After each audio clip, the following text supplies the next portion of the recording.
Cavaliers. 42 for Colin Sexton. Tip your hat. Tip your hat. Big Perk with us. Kendrick, always good to see you. Good morning, good afternoon, depending where you are. And you know what, Perk, this morning I needed to channel my inner Kingston and really come into the day strong. So let's just play that video one more time because I just need it on a repeat. Because I don't think we watched it with you. Your son was 7 here. He's now 9. It's the walk-off that really does it for me. The mean mugging and the arms out. Oh, my Lord. This kid looks like he's about to stomp through Tokyo. Unbelievable. Godzilla right there. What sport? Is he still playing hoops? Or he playing football? Yeah, he's still playing. He's playing both. He still plays both. So he's playing AAU basketball right now. But he played football. He played nose guard. But look, I told him you got to get about 10 to 15 pounds off of him to play basketball. So I'm thinking about putting him on that keto diet at an early age. I don't want him looking like me. Well, now. what does he want to play most? What does he like? What does he like most, Kendrick? Does he like basketball or football most? He looked like he liked football even though he playing basketball. No, he actually liked basketball, and to be honest, he got way more skills than I ever had. To be honest, you got to see him out there on the court. Well, listen, I will say this. Kendrick, I saw his handle. Like I saw his handle and driving to the basket. I mean, he's got a nice handle for a big boy. Because you certainly didn't. You didn't have a handle, Kendrick. You didn't have the ball handling skills. You understand? Here we go. Throwing shade. You can't put that boy on a diet. He's hungry. Look at him. He likes to eat. Oh, that's just the way it is. I'm just saying. You can't put your 9-year-old on keto. That's not right. Let the kid eat a carb. Appetite. Gotta live. That brother, boy, he gonna beat up some people. I'm just telling you that right now. Listen, he'd be an enforcer for me. I'm telling you right now. The Knicks could use him now. Stephen A. wants the Knicks could use him now. Watch out, Juvie. Stephen A. wants it for security. All right, Perk, let's be serious here, though, because I'm a little bit confused. The big three, I don't know what the deal is. First time they all play together, they get beat by the Cavs. What's your biggest worry with them? Well, it's the defensive side of it, Molly. Look, offensively, they're going to score buckets, right? But look, on the offensive end, let me address this first. Steve Nash is going to have to emphasize the word sacrifice.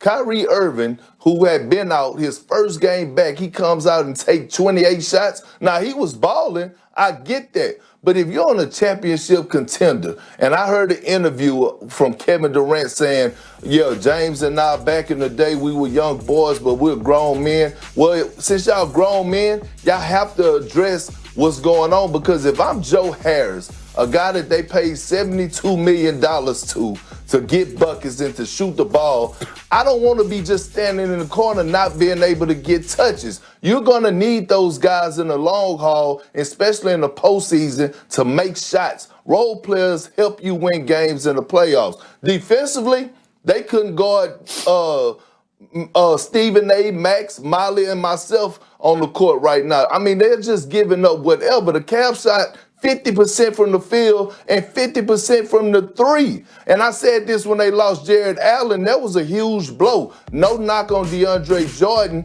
but he's just not there right now. It was so bad that they moved KD to the 5 last night, and I just didn't like it. They have to find a defensive identity, because right now, people are looking at them and licking their chops knowing that, hey, I could go drop 42 points, or should I say, give them 42 honey buns. Kendrick, just like I said to Max, I'm not disagreeing about the defense. What I'm saying that it's clear they have to fix that. But the reason I bring up their offense, even though I know they're gonna score buckets, it's gotta be a problem if Kyrie Irving, even though he was flat out balling. First of all, when you taking difficult shots late and the ball is not in Kevin Durant's hands, and number two, you take 24 shots to James Harden's 14. I don't think that's something that could happen. Everybody know you got to come together defensively. You can't just let people score 120, 130, or 40 on you. But offensively, how in God's name do you shoot twice as many times as James Harden? Well, I think that's on Steve Nash, Stephen A., because I said this yesterday to Dominique on First Take. I said, listen, if I'm Steve Nash, I'm using Kyrie like a 6-man. And that doesn't mean I'm not starting him, but that means that I'm going to play him probably the first 6 minutes of the first quarter, and then I'm going to bring him in the start of the second to help the bench out and let Kyrie rock out. If you look at their bench production last night, they had 10 points from the bench. 10 points. So what I'm saying is James Harden is doing a great job of facilitating. So you take Kyrie out early, and now you allow guys like Joe Harris, you allow guys like DeAndre Jordan and Jeff Green to get shots at the basket and let Kyrie come in off the bench and just say, here, Kyrie, go off, do what you do best, and that's score the damn basketball. Perk, you and I see it exactly alike, with one exception. Kyrie can't continue to do what he did, but I don't mind a dude just getting back, not getting in his own head. Oh, I got to defer. I can't take shots. Kyrie just went out, did his thing. If that continues, if he's shooting 28 times, that's a problem. I didn't mind it first game back. But I want to get to what you said about defensive identity. They need to get defensive rebounds. Like, they need to be able to get some defensive rebounds. And without Jared Allen on the team, where's that going to come from? Do you think it's defensive identity, like they can solve it with who they have on their roster? Or do you think they need to add a piece to do that kind of dirty work? No, I actually think they need to add a few pieces. And like I said, there's no knock on DeAndre Jordan because I still believe that he's a backup center in the league. But another thing that I saw last night, Max, was that the defensive scheme. Like, I don't know why they had DeAndre Jordan in a drop coverage. Like, looking at them defensively in the pick and roll, he was in a drop. And I saw so many times that the Cavs were running pick and rolls and Colin Sexton was coming off and doing 1-2 pull-ups and DeAndre Jordan was just dropping back. And then sometimes he didn't know if he was switching or not. So they all have to get on the same page. But at the end of the day, Steve Nash going to have to hold KD accountable. He's going to have to hold Kyrie accountable. And he's going to have to hold James Harden accountable on the defensive end. Because guess what? All the big threes, people could say what they want about Steph and Klay. But I tell you what, that Golden State Warrior team, when they was going to the finals and winning those championships, everybody was praising their offense, but guess what they were ranked? They were always ranked top 3 defensively in the NBA. Mm-hmm. All the time, even the Celtic team and the Heat team. Mm-hmm. All right, I want to get your take on something else because Max is real high on Joel Embiid right now, and I need to know if you think he needs to pump the brakes. So here's the deal. Embiid continued a strong start to the season, 42 points, 10 rebound performance, leading his team to a 117-109 victory over the Celtics last night. One person not impressed with Embiid's work was Boston's Marcus Smart. Take a listen. We got our hands up a lot of the times, and, he flails and he gets the call. And then down on the other end, we got our guys attacking the rim, getting a lot of contact, and we're just not getting the whistle. It's tough to play like that, and it's tough. I mean, if the roles are reversed, I do it every time. I mean, I'll be on too. If every time I threw my arms up or every time I got touched, I'm going to the free throw line. I mean, it's kind of hard not to get into a rhythm that way when you shoot 21 free throws alone. And they allow you to hack on the other end. Marcus Smart just told me that I flail a lot. Come on. I'm sure he knows himself and he knows his game too. He does a lot of that. And I don't think I do. The game is physical. Other teams tend to try to be extra physical against me. And I guess I'm just smarter than everybody else. I just take advantage of it. He's just smarter than everybody else.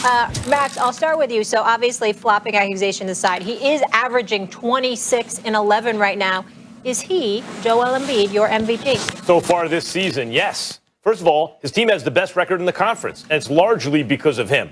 And it's not just the offense. And you see what the kind of business he gives guys like Tristan Thompson and Tice. Those guys are no match for Embiid. For all the kind of small ball that they play now, Embiid combines some of those skills with some classic big man skills, and there's really not a lot of guys who can match up with him just physically. On offense, gave him 42 points. But defensively, especially in the start of this season, I thought he's been the best player on the team, and Ben Simmons coming back from injury. But Embiid has an enormous impact on defense. So if you're having that kind of impact on both sides of the floor, and your team is the best record in the conference, to me, you're the MVP so far. Please. I don't even want to hear it. It's Kevin Durant. It's Kevin Durant right now. Let me tell you something right now. Don't look like that, big boy. Kendrick Perkins, you heard me. Kevin Durant right now is more of an MVP than Joel Embiid. The brother averaging 30, 54%, shooting 48% from three-point range. This brother, by the way, Kyrie Irving disappeared for 7 games. Kevin Durant was still flowing. Okay, James Harden came back for the last 3. You know, they won the first 2, and then they lost last night. Let me tell you something right now. You look at KD, 18-month hiatus on an Achilles tear, and then comes back and doesn't look like he's missed a beat. It's one thing if this was the middle of the season. No, he came back immediately looking like KD. And oh, by the way, when you talk about the Philadelphia 76ers, I want y'all to pay attention to something. You know what? I'm just done thinking about the Curry. Okay. I'm tired of mentioning this. I've just decided it's all about Curry. Just like little Kendrick Perkins, a.k.a. Stone, okay? Just like he doing his thing on the basketball court and the football field. Look at what the hell Steph Curry doing. You got Daddy Curry doing his thing for years. Then you got Steph Curry being the greatest shooter since man, all right? And look at Seth Curry. Look at Seth Curry in Philadelphia right now, averaging 17 a game. Yeah. Shooting about 60% from the field, about 59% from playing more than he did in the past, too. I mean, my God, if you're a Curry, you can shoot, damn it. All right, and that helps because Ben Simmons clearly still can't shoot, only averaging less than 13 a game and stuff like that. But I'm just saying, collectively, with Maxey and Embiid and Curry and Tobias Harris balling and all of this, and Thibault and these boys, I'm looking in Brooklyn. It's KD all day, every day. I mean, just look at this brother right here. Clearly to me, when I think about KD, he going to win 2 awards this year. He going to win MVP, and he going to win Comeback Player of the Year. Well, look, Stephen A., listen, I'm not totally disagreeing with you about nothing that you're saying about Kevin Durant. He's flat out balling. But we already knew this. The only person that didn't know and had suspicion was Max about, is KD gonna be all right? Because almost always after Achilles tear, you don't be the same player. We know KD is a walking bucket. We know that if he wanted to, he could lead the league in scoring every single year. He's just that type of a talent. But if you look at Joel Embiid and the impact that he's having the best career. I mean, yes, he's having the best season of his career right now. And I said this, once they got Doc Rivers, I knew he was going to elevate and challenge Joel Embiid. He looks in phenomenal shape. And then everybody talk about, Joel, you need to get your big butt on the block. And rightfully so. But guess what? He's mixing it up. I'm watching them do the one-leg dirt. I'm watching them bring the ball up, 1-2 dribble pull-ups. I'm watching the big fella Euro step down the lane, going to the block, putting ownerships on the ref, attacking the paint, using that big body, quick spin moves. He's giving it all to us right now. The big fella is in his bag. Defensively, he's locked in. And look, I love Marcus Smart, but I don't agree with him about the game last night. Joel Embiid set the tone from the first quarter, right? And that's a rule in the NBA. And what he did was he set the tone for us being physical in the paint and made the refs take notice that, you know what, we're going to live in this paint. We're going to attack the basket. So the refs start seeing the Philadelphia 76ers attack early, so they started getting the whistle. The Boston Celtics was firing up 3-pointers in the first half. So that's why they didn't set the tone for themselves. You can't knock Joel Embiid for being physical and getting to the rack. Right now, Max is right. If I had to give an MVP award to anybody, it would be Joel Embiid. And one more thing about Embiid. Marcus Smart, who's a very tough player, and he's smart. He's politicking with the refs basically through the media right now. But that's ludicrous that Embiid's getting all these calls. Embiid is right in his response. In fact, he's getting hacked on every play when he gets the ball on the block because there's nothing you can do. And he's getting double and triple teamed, and he's still scoring. Embiid has been phenomenal on both sides of the ball this year so far. And as a result, his team has the best record in the conference. That's an MVP. That's why he would be the number 2 guy for league MVP. And by the way, don't give me that best record in the conference. James Harden won the league MVP. The Golden State Warriors, the best team in the league. Russell Westbrook won the league MVP. They weren't the number one seed or the team with the best record. There's been plenty of people that have won MVPs that didn't have the best record. That's no criteria here. They have a dude who's dominating both sides of the floor. Excuse me, I'm looking at Kevin Durant and what he's bringing to the table. And Kendrick Perkins, I'm accusing you the same thing I'm accusing Shaq of. Big man bias, even though Shaq kind of agreed with me in the end. I think it's big man bias on you, Kendrick Perkins. I think you're being a little bit biased because you're seeing the big boy in the post. You one of those dudes that don't feel that y'all get nearly as much love as you deserve because of how the game has changed. And the big man is being ignored and not nearly appreciated as much as they should. Now, you're probably right about that in terms of there needs to be more appreciation. But I think number 2 in the league MVP is not lacking appreciation. We respect you, Joel Embiid. You big time. But damn it, KD, right now, with all that nonsense going on in Brooklyn, look at how he's been balling from jump.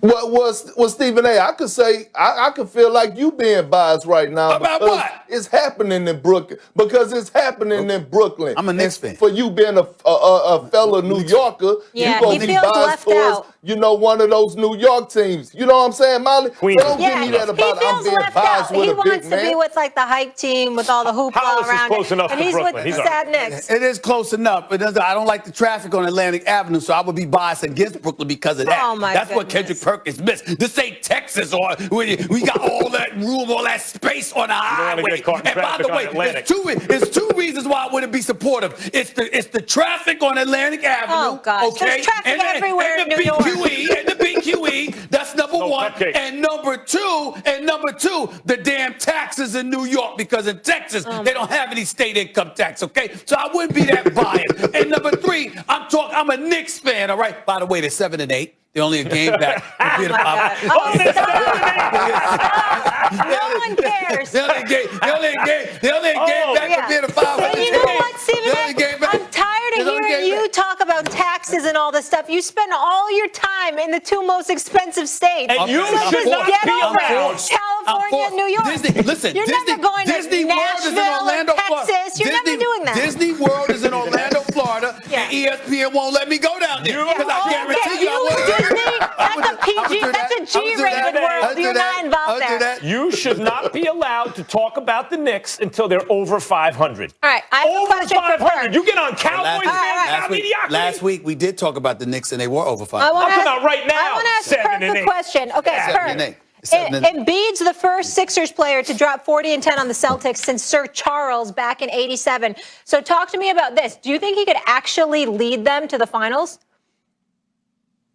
I do, especially with the pieces he have around him. He finally has spacing, and Doc Rivers is putting him in position to be successful. Stephen A. just talked about Steph Curry. He's flat out balling. Danny Green is knocking down shots to making guys honor him. And then you have that young stud coming off the bench and Shake Milton. Hey, look, this kid probably could win 6th Man of the Year the way that he's playing right now. Ben Simmons, he's playing his role. Yes, he's not scoring a lot of points, but defensively, he's there. He's facilitating for others. He's rebounding at a high level. And then, look, let's give some credit to Dwight Howard. Because when he comes in for Joel Embiid, he has been very impactful on the game. And by the way, rumor has it that Dwight Howard has took Joel Embiid under his wing and has been mentoring him about how to stay in shape, meeting him in the weight room, keeping him on his Stephen toes A. got a look on his face, but being Stephen a A., you can't argue with Dwight Howard's shape. Yes. Oh, no. Oh, you not at all? So when you said shape, I piped down because Dwight Howard can give advice on how to get in shape. And he's been Dwight Howard's been valuable and he's active defensively, no question. But when you talked about mentoring, I was like, by the way, did you even a little bit too far? Just a little bit. Did you even mention Tyrese Maxey and Tobias Harris, who started the year like a house on fire? Like the Sixers are deep. That's like he says Dwight Howard like mentor. That's like somebody trying to mentor Kendrick Perkins on how to look mean. I mean, I don't.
See that happening. I mean, really? Kendrick, mean I really don't see that happening. Or Stone. I really don't see that happening. I mean, Stone's the real villain. that's like somebody mentoring Stone on how to strut. You know what I'm saying? That's I don't Molly. see that happening. I don't understand that. That's Molly I don't tutoring Kendrick Perkins I'm on just meat saying. mugging. Yeah.